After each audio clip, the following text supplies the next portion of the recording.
আমরা সর্বপ্রথম আল্লাহ জাল্লা শানুহু তাবারাক ইসমু রাব্বিকা জিল জালালি ওয়াল ইকরাম ওই আল্লাহ তাআলার লাখ কোটি শুকর ও সুজুদ আদায় করি যে মহান রব্বুল আলামিন আমাদেরকে এই পৃথিবীর সমস্ত কাজগুলো থেকে এবং সমস্ত রকমের পৃথিবীর কর্মকাণ্ড থেকে আমাদেরকে আল্লাহ তাআলার নৈকট্য হাসিল করার জন্য আমাদেরকে আল্লাহ তাআলা যে সুবর্ণ সুযোগ করে দিয়েছে এই জন্য সকলে উচ্চ কণ্ঠে বলি আলহামদুলিল্লাহ। আমরা জানি যে আমরা যখনই মহান রব্বুল আলামিনের শুকর সুজুদ আদায় করব তখনই তিনি আমাদের নিয়ামতগুলোকে বাড়িয়ে দিবেন বলে সুবহানাল্লাহ। এই জন্য আল্লাহ তাআলা সূরা ইব্রাহিম বলেছে লাইন শাকারতুম লাযিদান্নাকুম ওয়া লাইন কাফারতুম ইন্না আযাবি লাশাদীদ। ও আমার বান্দারা, তোমরা যখন আমার নিয়ামত পাবার পরে আমার নিয়ামতের শুকর আদায় করে শুরু করবা, আমি আল্লাহ তাআলা তোমাদের নিয়ামত বৃদ্ধি করে দিতে থাকবো বলে সুবহানাল্লাহ। এরপরে আল্লাহ রাব্বুল আলামিন বলেন, আবার যখন আমার নিয়ামতের কুফরি করবে, আমার নিয়ামত প্রিয় তোমরা যখন আমার নিয়ামতের কৃতজ্ঞ প্রকাশ না করবা, তখন আমি আল্লাহ তাআলা ইন্না আযাবি লাশাদীদ, আমি আল্লাহ তাআলা তোমাদেরকে এমন আযাব দিব যে আযাবটা হবে সবচেয়ে কঠোর, সবচেয়ে কঠিন বলি নাউযুবিল্লাহ। এই জন্য আমরা যখনই আল্লাহ তাআলার নিয়ামত পাবো তখনই আল্লাহ তাআলার শুকর আদায় করা শুরু করব। সাথে সাথে লাখ কোটি দরুদ ও সালাম প্রেরণ করি ওই রাসূল আকরাম নূরে মুজাসসাম সাইয়্যিদুল আম্বিয়া সাইয়্যিদুল কাওলাইন ইমামুল মুরসালিন খাতামুন নাবিয়্যিন লা নাবিয়্যা বা'দি, ওই রাসূল যিনাকে আল্লাহ তাআলা ঘোষণা করে দিয়েছেন ইয়া আইয়ুহাল মুসলিমিন, যিনাকে আল্লাহ তাআলা কখনো ইয়াসিন তাহা কখনো ইয়া আইয়ুহাল মুদাসসির বলে সম্বোধন করেছেন কোরআনের ভিতরে, ওই রাসূল আকরামের উপর সকলে উচ্চ কণ্ঠে একবার বলি সাল্লাল্লাহু আলাইহি ওয়াসাল্লাম। কারণ রাসূলের উপর দরুদ পড়লে আমার 10টি নেকি আপনার আমলনামায় দিবে, 10টি গুনাহ মাফ করে দিবে, 10টি উচ্চ মাকাম দান করবে বলে সুবহানাল্লাহ। এই জন্য আমরা দরুদ পড়তে গিয়ে ফোনতা করব না, মন করে প্রাণ করে আল্লাহ রাসূলের উপর দরুদ প্রাণ করব বলে সুবহানাল্লাহ। আজকে আমরা দেখি গত জুমা তো আমরা বেহেশত এবং দোজখের আলোচনা করেছি, আমরা বেহেশতের আলোচনা করেছি, দোজখের আলোচনা আজকে এসেছে। এই সম্পর্কে আমার আল্লাহ তাআলা সূরা ইয়াসিনে দুটো দল নিয়েছে আল্লাহ তাআলা, দুটো দল থাকবে জান্নাতে, একটি দল জান্নাতে যাবে।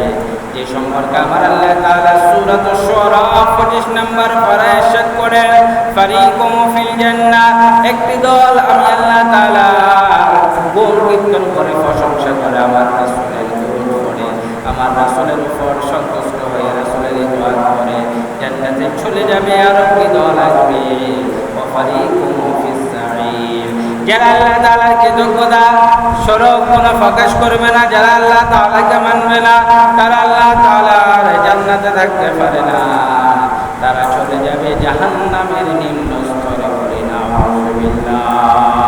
তাইলে একটি দল ভালো কাজ করে জান্নাতে কাজ করে জান্নাতে চলে যাবে, আর একটি দল জাহান্নামী কাজ করে, খারাপ কাজ করে, অশ্লীল কাজ করে, ফাহিশা কাজ করে, তাদের গন্তব্যস্থল হয়ে যাবে জাহান্নামে। বলি নাউযুবিল্লাহ। এই জন্য আমরা ফারিকুম ফিল জান্নাহ, জান্নাতে যে দলটা থাকবে সেই দলে আমরা যাওয়ার চেষ্টা করব। আল্লাহ তাআলা যেন আমাদের সেই দলে যাওয়ার মতো তৌফিক দান করে দেয়। বলি আমিন। আমি খুতবার শুরুতে বলেছিলাম যে আল্লাহ তাআলা পবিত্র সূরা ইয়াসিনের 51 নং আয়াত 74 নম্বর রুকুতে ইরশাদ করেন, ওয়ানফিরা বিস-সূরি ফাইযা মিনাল আজদাসি ইলা রাব্বিহিম ইয়ানসিলুন। আমরা জানি যে হযরত ইসরাফিল আলাইহিস সালাতু ওয়াস সালাম যিনাকে আল্লাহ তাআলা সিংহা ফু দেওয়ার জন্য নিয়োজিত করে রেখেছেন, তিনি যখনই কিয়ামত হবে সিংহা ফু দিবে, এবং যখন তিনি দ্বিতীয়বার সিংহা ফু দেওয়া দিবে, তখন মানুষেরা সব নিজেদের কবর থেকে বেরিয়ে নিজেদের কবর দিকে ছুটতে থাকবে। বলে সুবহানাল্লাহ। ইলা রাব্বিহিম ইয়ানসিলুন, সমস্ত মানুষ তার কবর থেকে যাকে যেখানে যে অবস্থাতে কবর দেওয়া হয়েছে, যে অবস্থা যেখানে তার সমাধি শেষ হয়েছে, সেখান থেকে আল্লাহ রাব্বুল আলামিন তাকে উত্তোলন করে তার দিকে বা সমস্ত মানুষদেরকে অগ্রসর করাবেন। বলে সুবহানাল্লাহ। এরপরে আমার আল্লাহ তাআলা ইরশাদ করেন, ক্বালু ইয়া ওয়াইলানা মান বা'আসানা মিন মারকাদিনা হাযা মা ওয়া'আদার রাহমানু ওয়া সাদাকাল মুরসালুন। তারা হতভম্ব হয়ে একে অপরকে বলবে, হায় গোপাল আমাদেরকে আমাদের ঘুম থেকে এমনই করে জাগিয়ে তুললে। সব ফেরেশতারা বলবে, এ হচ্ছে কিয়ামত, দয়াময় আল্লাহ পাক তোমাদের কাছে যা যা ওয়াদা করেছিলেন, নবী রাসূলুল্লাহ যা যা এই ব্যাপারে বলেছেন সবগুলো সত্য বলেছেন। আজকে তোমাদের কবর থেকে উঠে যেতেই হবে, আল্লাহ তাআলার সামনে হাজির হতে হবে।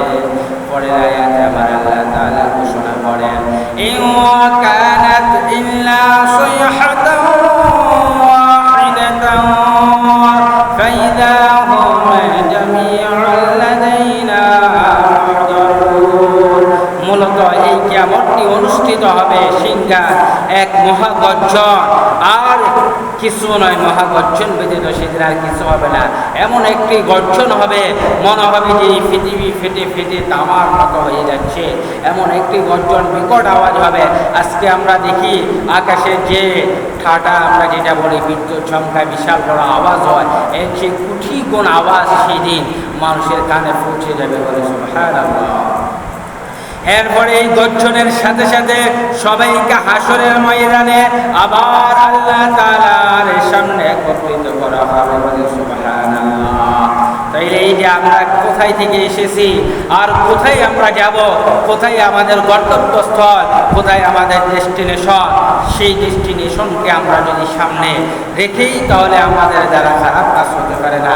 যে আল্লাহ তাআলার সামনে আমরা হাজির হব, যিনি আমাকে কোনো অস্তিত্ব ছিল না, অস্তিত্ব দিয়ে আমাকে সৃষ্টি করেছেন, আমার রূহ দিয়েছেন, আমাকে দেখার মতো চোখ দিয়েছেন, আমাকে কথা বলার মতো আমার জন্য যিনি আমাকে ফিটিং করে দিয়েছেন, যিনি আমার সমস্ত প্রয়োজন অনুযায়ী যা যা করণীয় দরকার সমস্ত কিছু আমার এই বলিতে দিয়েছেন, তিনি হচ্ছেন মহান আল্লাহ তাআলা।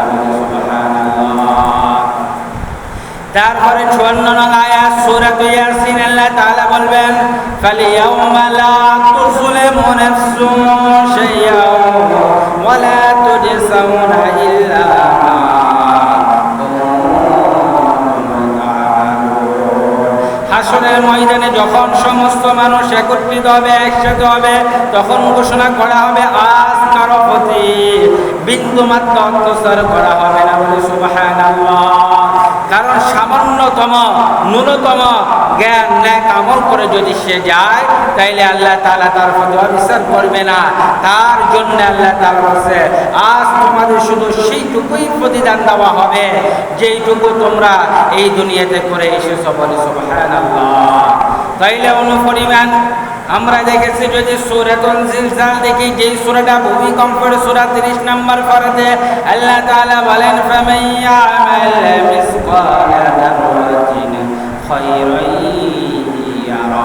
এই পৃথিবীতে কোন বান্দা যদি অনুপরিমাণ আল্লাহ তাআলার নেক আমল করে থাকে, সৎ কাজ করে থাকে, ভালো কাজ করে থাকে, সেই দিন আল্লাহ তাআলা তাকে দেখিয়ে দেখিয়ে জান্নাতে নিয়ে যাবে। বলে সুবহানাল্লাহ। ومن يعمل مثقال ذرة شرا يره। আবার কেউ যদি কোনো পরিমাণ খারাপ কাজ করে থাকে সেদিন আল্লাহ তাআলা তাকেও তা দেখিয়ে দিবে। বলে সুবহানাল্লাহ।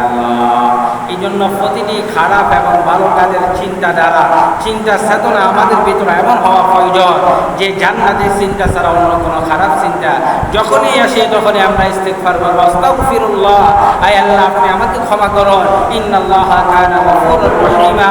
কারণ একমাত্র আপনি হচ্ছেন আমাদের জন্য রহিম, দয়াবান এবং ক্ষমাশীল। বলে সুবহানাল্লাহ। এরপরে আমার আল্লাহ তাআলা বলেন, ইন্না আসহাবাল জান্নাতিল ইয়াওমা ফি শুগুলিন ফাকিহুন। সেদিন যাদের ভালো কাজ, ফামান সাকুলাত মাওয়াজিনু ফাউলাইকা হুমুল মুফলিহুন, যাদের ভালো কাজের পাল্লা ভারী হয়ে যাবে তারা সফল কাম হবে। এই সকল সফল কাম বান্দাদেরকে আল্লাহ তাআলা বলেন, ইন্না আসহাবাল জান্নাহ, আমি তাদেরকে জান্নাতের অধিবাসী বানিয়ে দিব। বলে সুবহানাল্লাহ।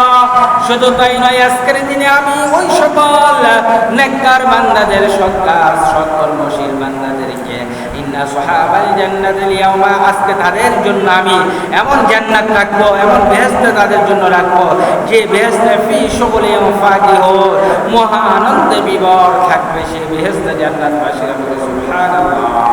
শুধু তাই নয়, আমার আল্লাহ বলেন, হুম ওয়াসওয়াজুহুম ফি জিলালিন আলাল আরাইকি মুত্তাকিউন। আমি সেখানে এমন একটি জান্নাত যেখানে তারা তাদের, সে শুধু নিজেই জান্নাতে যাবে না, সঙ্গী এবং সঙ্গিনীরা আর সে সুশীতল ছায়া তলে সুসজ্জিত আসনের ওপরে হেলান দিয়ে সেদিন বসে থাকবে। বলে সুবহানাল্লাহ। তাহলে সুসজ্জিত আসনে থাকবে স্বামী এবং স্ত্রী, সে উভয়কে নিয়ে আল্লাহ তাআলা জান্নাতে প্রবেশ করিয়ে দিবেন। এই জন্য আল্লাহ তাআলা সূরাতুল ফুরকানে আমাদেরকে একটি দোয়া শিক্ষা দিয়েছেন, যেই দোয়াটি হচ্ছে, রব্বানা, হে আমার বান্দারা তোমরা তোমার খবর কাছে বলা, হাবলানা, আমাদের জন্য দান করেন, আমাদেরকে আপনি দেন, মিন আসওয়াজিনা, এমন স্ত্রী, এমন স্বামী, মিন আসওয়াজিনা, এমন যে স্ত্রী থাকবে সে তার স্বামীর জন্য দোয়া করবে, যে স্বামী হবে সে তার স্ত্রীর জন্য দোয়া করবে। মিন আসওয়াজিনা ওয়া যুররিয়াতিনা, শুধু তাই নয়, আমাদের স্ত্রী শুধু নয়, ওয়া যুররিয়াতিনা, আমাদের যে বংশধর ছেলে মেয়ে আছে, আমাদের পরবর্তীতে যারা আমাদের বংশধরে, আমাদের নিসবতে, আমাদের পরিবারের অন্তর্ভুক্ত হয়েছে, কুররাতা আয়ুন, তাদেরকে এমনভাবে তুমি তৈরি করো যেন তাদেরকে দেখেই আমাদের চক্ষুগুলো শীতল হয়ে যায়। বলে সুবহানাল্লাহ। এই জন্যে আমাদের কাজ হচ্ছে, স্ত্রী যত অপরাধ করুক না কেন তাকে আমাদের অবশ্যই দিক নির্দেশনা দিতে হবে যে এটা ভালো কাজ, এটা খারাপ কাজ। তুমি ভালো কাজ করলে সূরা ফুরকানে বলে তুমি আমার সাথে জান্নাতে হয়ে যাবে। বলে সুবহানাল্লাহ। শুধু তাই নয়, তুমি যে জান্নাতি হবে শুধু তাই নয়, তোমার ওরসে যত সন্তান থাকবে, যত ওয়ারিস থাকবে, আল্লাহ তাআলা সূরা ফুরকানে ঘোষণা দেন 19 নম্বর পারা, তারা সহকারে তুমি আমার সাথে জান্নাতের অধিবাসী হয়ে যাবে, জান্নাতে আমার সাথে একসাথে বসবাস করবে। বলে সুবহানাল্লাহ। শুধু তাই নয়, আল্লাহ তাআলা বলেন ওয়া জাআলনা